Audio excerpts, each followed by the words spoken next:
ብዙ ሰው በተደጋጋሚ የሚጠይቀው አንድ ጥያቄ አለ። እንዴት ነው ኦሪጂናል አይዲያ ይዤ ወይንም ደግሞ ማንም ሰው አስቦት የማያውቀውን ሀሳብ ይዤ ልመጣ የምችለው ይላሉ። እውነታውን ግን ከተመለከትን ኦሪጂናል አይዲያ ይዞ የሚመጣ ማንም ሰው የለም። ሀሳብ ግን መስረቅ ይቻላል። ስለዚህ ትሰርቁታላችሁ ማለት ነው። ኦስቲን ክሊዮን የተባለ ጸሐፊ ስቲል ላይክ አን አርቲስት ብሎ የጻፈው መጽሐፍ አለ። ታዲያ ኦስቲንም በመጽሐፉ ላይ የተናገረው አንድ ነገር እዚህ ምድር ላይ ምንም አይነት ኦሪጂናል የሚባል ነገር የለም፣ ሁሉም ነገር ከድሮ የመጣ የተያያዘ ሚክስ የሆነ ነገር ነው ይላል። የፈጠራ ችሎታችሁ የበለጠ እያደገ የሚመጣው ያለፈው ነገር ላይ ተመልክታችሁ እየሰራችሁበት ስታልፉ ነው ይላል። ሼክስፒር ራሱ የራሱ ጽሑፎች ላይ የተዋሳቸው የድሮ የሚባሉ ታሪኮች አሉ። ታዲያውን መስረቅና ኮፒ ማድረግ ወይንም ደግሞ ሙሉ ለሙሉ መገልበጥ ይለያያሉ። ኮፒ ማድረግ ወይንም ደግሞ አንድን ነገር መኮረጅ ሙሉ ለሙሉ መውሰድ ማለት ምንም ከራሳችሁ የጨመራችሁት ነገር የለም። ልክ ወረቀት ፕሪንት ማሽን ውስጥ አስገብታችሁ ኮፒ እንደምታደርጉት ያንኑ መልሳችሁ ታገኛላችሁ። የሰውን ስራ ነው ሙሉ ለሙሉ የወሰዳችሁት ማለት ነው። እንደ አርቲስት ሆናችሁ ግን ስትሰርቁ እናንተ የዛን ነገር ዋናውን ፍሬ እየወሰዳችሁ ነው። ወይንም ደግሞ ምናልባትም ቴክኒኩን ምናልባትም ሀሳቡን ከዛም ከራሳችሁ የተለየ ሀሳብ ጋር አገናኝታችሁ ዩኒክ የሆነ ነገርን ፕሮዲውስ ታደርጋላችሁ ማለት ነው።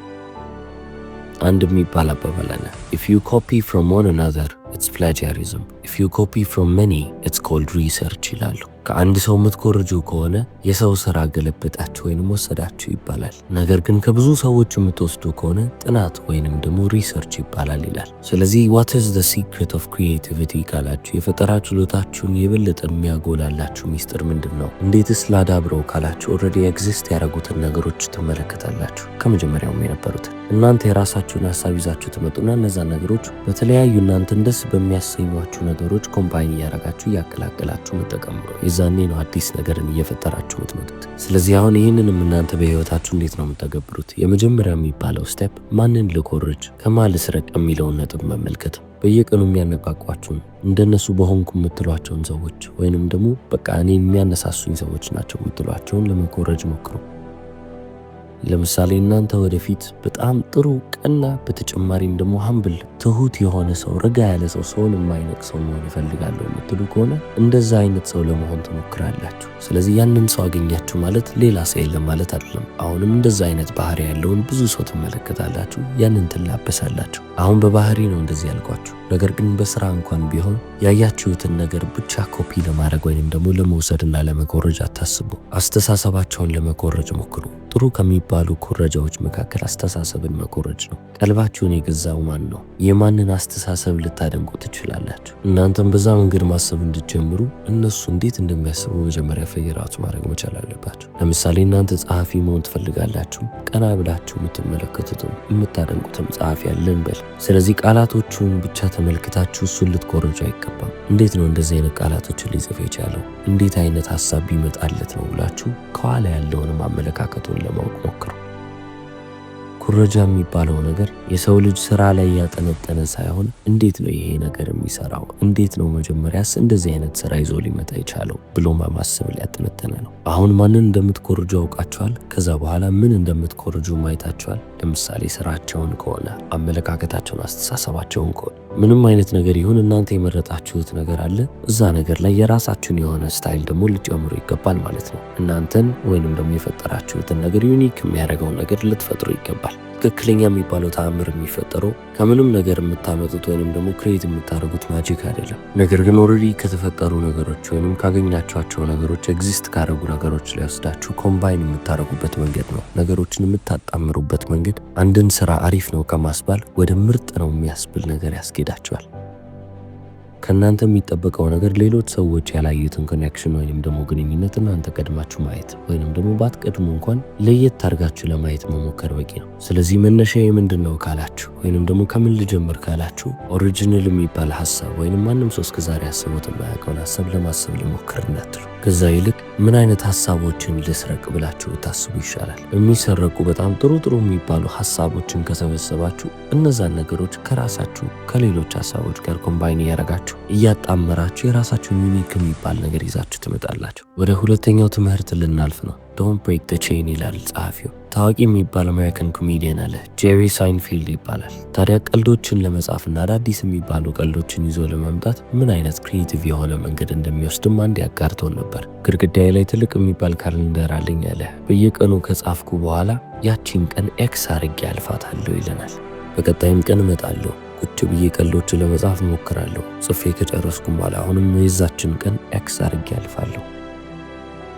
እንዲህ እያልኩ በየቀኑ መጽሐፌን ሳላቋረጥ እቀጥላለሁ። ከዛም ስመለከተው ካላንደሬን ከሩቅ ሆኜ ሳየው ቼን ተፈጥሯል ይላል። ኮንሲስተንት ሆኜ ወይንም ደግሞ ወጥ ሆኜ በዛ መንገድ ላይ እየቀጠልኩ ነው። ስለዚህ የኔም ስራ የሚሆነው አንድም ቀን አለመሳት ይሆናል። ሁሌም ቢሆን ጽፌ ከጨረስኩ በኋላ ካላንደሬ ላይ ኤክስ እያረኩ ማለፍ። ስለዚህ እናንተም ክሪኤቲቭ መሆን ከፈለጋችሁ ዶንት ብሬክ ዘ ቼን ይለናል። ወይንም ደግሞ ያቺን ወጥነታችሁን ልታቋርጧት አይገባም። ከጥቂት ወራቶች በፊት ወቸው ጉድ ፖድካስት ላይ የሮፍናንን ኢንተርቪው እየተመለከትኩ ነበረ። እንዴት ነው እንደዚህ አይነት ሙዚቃ ልጽፍ የቻልከው? እንዴት ነው እንደዚህ አይነት ዜማስ ይዘህ ልትመጣ የቻልከው ብለው ይጠይቁታል። እሱም አይ ዶንት ሚስ አ ሲንግል ዴይ እያለ ሲመልስ ሰምተነዋል። በቃ ቀን አልስትም፣ በየቀኑ ገባለሁ። ምርጥ የሚባል ሙዚቃ ዛሬ እጽፋለሁ ብዬ አይደለም የምገባው። በቃ ዛሬ ገብቼ ፕሮዲውስ ማድረግ አለብኝ፣ መስራት አለብኝ። ስለዚህ ይሰራለሁ። ከኔ የሚጠብቀው እሱ ነው። ያንን በማድረግ ውስጥ ሳለው ነው እንግዲህ ምርጥ የሚባሉ ስራዎቼንም ይዤ ልመጣ የምችለው። የበለጠ ክሪኤቲቭ የሚያደርገኝ እሱ ነው ሲል ሰምቼዋለሁ።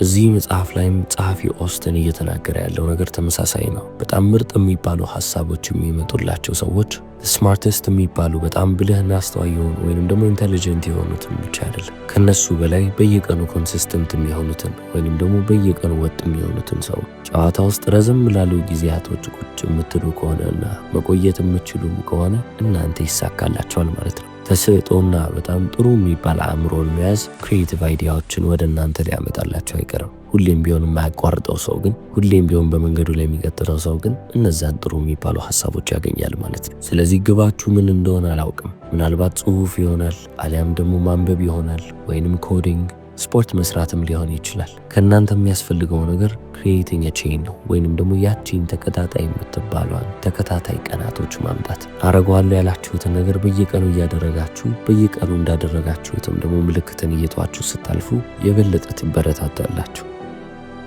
ወደ ሶስተኛው ትምህርት ደግሞ እንለፍ። ፍሮም ኮፒንግ ቱ ኦሪጂናል። ኮቢ ብራይንት በጣም የታወቀ ባስኬትቦል ተጫዋች ነው። ታዲያ እሱም ሲናገር እኔ ልጅ እያለሁ እምወዳቸው እማደንቃቸውን ባስኬትቦል ተጫዋቾች እመለከትና የእነሱን ሙቭ የእነሱን ቴክኒክ ልመለከትና ራሴም ልተገብረው ሞክራለሁ ይላል። በዚህ ሰዓት ላይ ግን የተለየ የሚባል ቻሌንጅ ወይንም ደግሞ ፈተና አጋጠመኝ። እነሱ የሚያደርጉትን ነገር ልክ በእነሱ መጠን ላደርገው አልቻልኩም። ምክንያቱም የኔ ሰውነትና የእነሱ ሰውነት ፍጹም አንድ አልነበረም። ስለዚህ እኔ በዚህ ሰውነቴ የእነሱን ሙቭ እንዴት ማድረግ እችላለሁ ብዬ እነሱ ያደረጉትን ነገር እኔ በራሴ ሰውነት ደግሞ በራሴ መንገድ አዳፕት ልሰራ ቻልኩ። በዛም ነው እንግዲህ ታዋቂ የሆንኩ የመጣሁት። ኮቢ ብራይንት የተባልኩት እንደዛ ነው ይላል።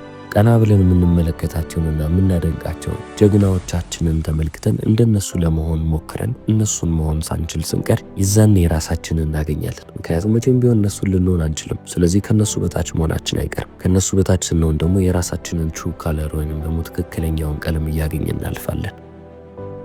ስለዚህ እናንተም የራሴ ጀግና ነው ወይንም ደግሞ በህይወቴ የምከተለው ቀና ብዬ የማየው እንደሱ ለሆነ የምመኘው አይነት ሰው ነው ብላችሁ የምታስቡትን ለመከተል እሱ የሚያደርገውን ለማድረግ ሞክሩ። በዛ ፕሮሰስ ውስጥ እሱ ሲያደርገው ደስ የሚል ነገር ግን እናንተ ስታደርጉት ደስ የማይላችሁ ነገር ይኖራል። የዛኔ ትክክል አይደለም ይሄ ነገር ከማለት ይልቅ እኔ ያንን ሰው መሆን አልችልም፣ የኔ የውስጥ ድምፅ እየነገረኝ ያለው ነገር ይሄ ነው ማለት ነው ብላችሁ ልትከተሉት ይገባል ማለት ነው። አዳፕት አድርጋችሁ ደግሞ የበለጠ ዩኒክ ትሆናላችሁ። ወደ አራተኛው ትምህርት እንምጣ።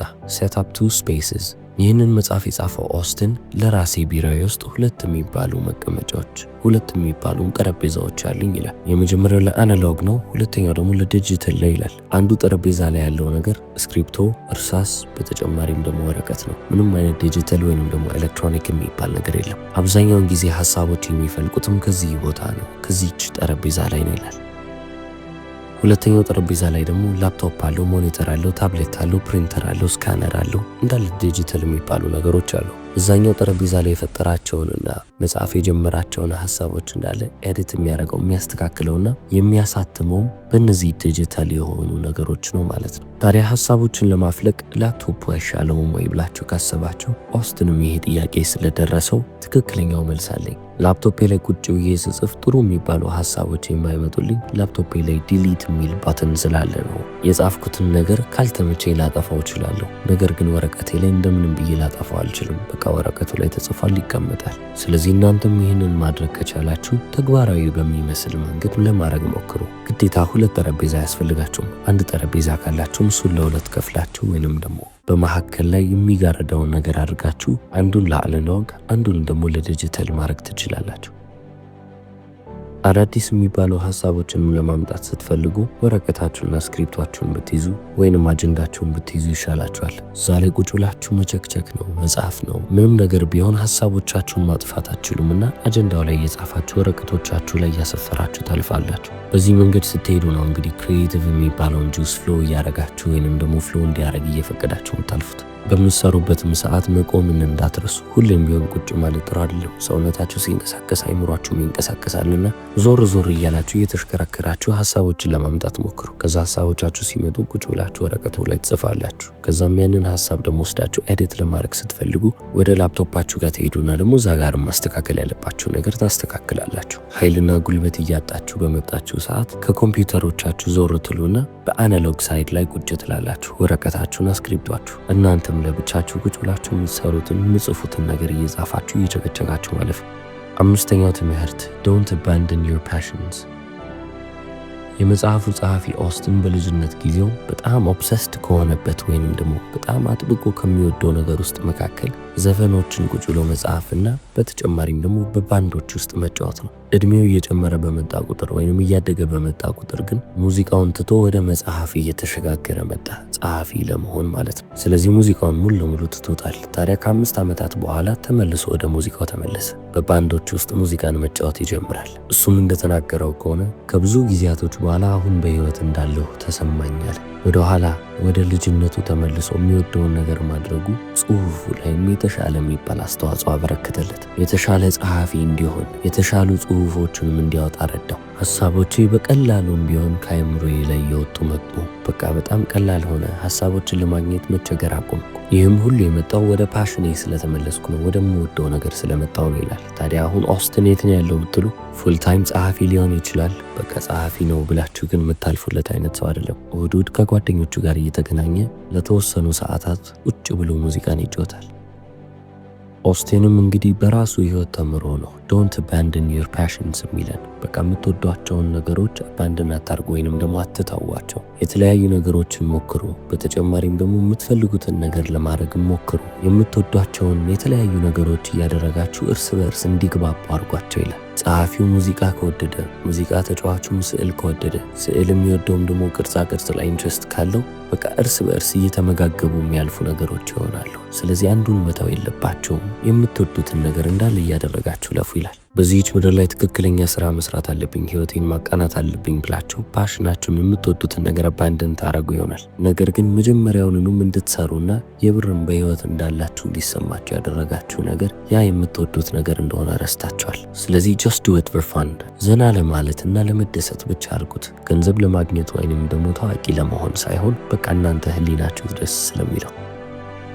የሆነ ቀን ላይ በህይወታችሁ እየተራመዳችሁ ያለፋችሁ ባለበት ሰዓት ላይ ከማታስቡት ነገር ጋር ያ ፓሽናችሁ ይገናኝላችኋል። ስድስተኛው ትምህርት put constraints on your work። አንድ በጣም ታዋቂ የልጆች መጽሐፍ አለ። The Cat in the Hat የሚሰኝ መጽሐፍ ነው። የመጽሐፉም ጸሐፊ ዶክተር ሱዚ ይሰኛል። ታዲያ እዚህ መጽሐፍ ላይም የተጠቀማቸው የተለያዩ ቃላቶች የሚባሉት 236 ይሆናሉ። ከዚህ በላይ ወርዶችን ወይንም ደግሞ የተለያዩ ቃላቶችን አልጠቀምም ብሎ ወስኖ በዛ ውስጥ ብቻ ሊጽፋት ቻለ። ታዲያ መጽሐፉን ጽፎ ሲጨርስ ኤዲት የሚያደርጉለት ኤዲተሮቹ አሉ። አንዱ ኤዲተር ይነሳና አሲዛለሁ ዶክተር፣ በ50 የተለያዩ ቃላቶች መጽሐፍ ልጽፍ አልችልም አለ። ዶክተር ሱዝም እሺ ይህንን ቻሌንጅ እቀበላለሁ ብሎ ግሪን ኤግስ ኤንድ ሃም የተሰኘ መጽሐፍ ጽፎ ሊያሳትም ቻለ። አሁን ይሄ መጽሐፍ በልጆች መጽሐፍ ታሪክ ቤስት ሴሊንግ እንዲሆን ረዳው። ማለትም ደግሞ ብዙ ሽያጮችን ያመጣ ብዙ ኮፒዎች የተሸጠለት መጽሐፍ ሆነ። ስለዚህ አይ ኒድ ሞር ቱ ቢ ክሪኤቲቭ የሚለውን ሀሳብ እዚህ ጋር እንድጥሉት ነው ኦስተን ይህንን እያስታወሳችሁ ያለ። የፈጠራ ችሎታዬ የበለጠ እንዲሻሻል ብዙ ነገሮች ያስፈልጉኛል ካላችሁ ስታችኋል ማለት ነው። አሁን ላይ ባላችሁ ነገር በያዛችሁት ነገር ማድረግ የምትችሉትን ነገር እስከ አቅማችሁ ጥግ ለማድረግ ሞክሩ። በቃ ይሄ ነገር ስለሌለኝ ይሄንን ማድረግ አልችልም ብሎ ማሰብ ራስን እንደመገደብ ነው። ፖቴንሻላችሁን እንደማሰር ነው። ካላችሁ ነገር ተነስታችሁ ምንም ነገርን ክሬት ማድረግ እንደምትችሉ እዚህ ጋር ዶክተር ሹዝ አሳይቶናል። በ50 የተለያዩ ቃላቶች ብቻ አንድ ሙሉ መጽሐፍ ጽፎ ጨርሶ ይህንንም የልጆች መጽሐፍ ለገበያ አውጥቶ በዓለም ደረጃ ቤስት ሴሊንግ የሚባል መጽሐፍ እንዲሆን ከረዳው እንግዲህ ምን ማለት ይቻላል? ከዚህ በላይ እኮ ክሪኤቲቪቲን የምናሳይበት መንገድ የለም። ቢዝነስ ቢዝነስ መጀመር ትፈልጋላችሁ፣ ነገር ግን ይህን ያህል ገንዘብ ያስፈልገኛል ትላላችሁ። ዋይ ገንዘቡ ባይኖርስ ያላችሁ ነገር ምንድን ነው? እሱን ይዛችሁ ለምን ለመነሳት አትሞክሩ? ራሳችሁን ሊሚት ስታበጁለት ወይንም ደግሞ በቃ ይሄ ነገር የለኝም በዚህ ባለችኝ ነገር ምን ላድርግ ስትሉ እንዴት ክሪኤቲቭ እንደምትሆኑ እያወቃችሁ ትመጣላችሁ። በኦስቲን ክሊዮን የተጻፈው ስቲል ላይክ አን አርቲስት የተሰኘውን መጽሐፍ በዚህ መንገድ ገምግሜላችኋለሁ። እስከ መጨረሻው ስለተከታተላችሁ አመሰግናለሁ። ቻው።